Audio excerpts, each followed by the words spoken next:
So in order to get the sit, what we do is we kind of take the treats to her nose, and we guide the nose up to the sky. Good. And she kind of plops her bum down. Good job. And I'm going to just release her out with a click.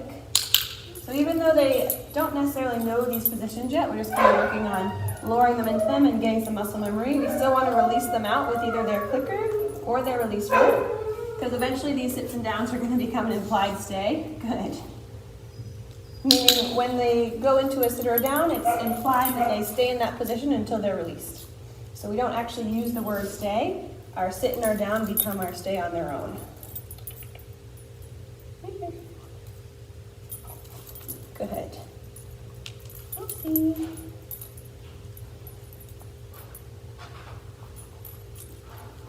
Good.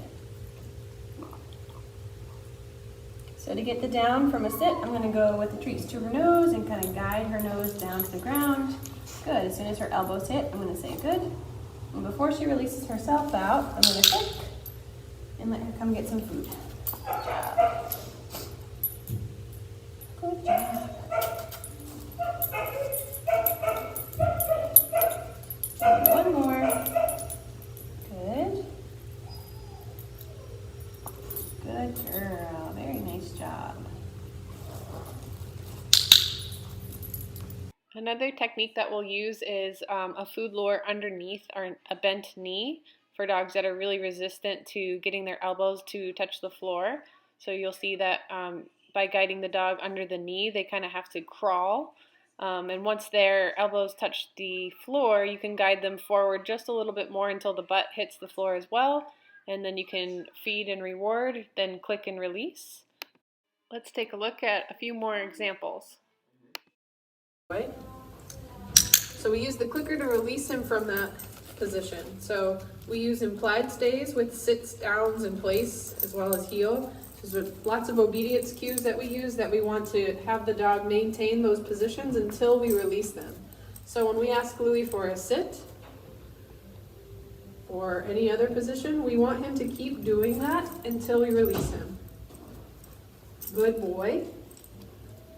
Good boy. So I can say good boy and feed him, but that does not release him from the behavior. I can click to release him out of the behavior, or I can use his release word. We want to begin to add duration to these sits and downs by using our good reward marker and feeding our dogs in position.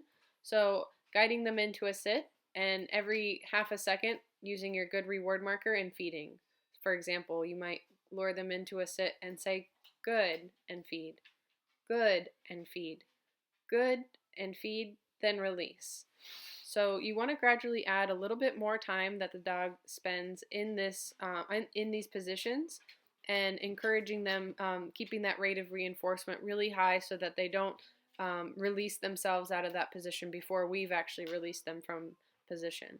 Same thing for down. We recommend feeding the dog kibbles off of the floor versus standing and feeding them from the down position. That encourages them to kind of keep that downwards position and helps them kind of keep that stable.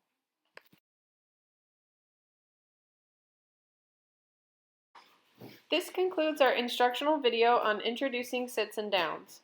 For more information or to see more examples, head over to the partner portal on our website, www.partnersink9me.com.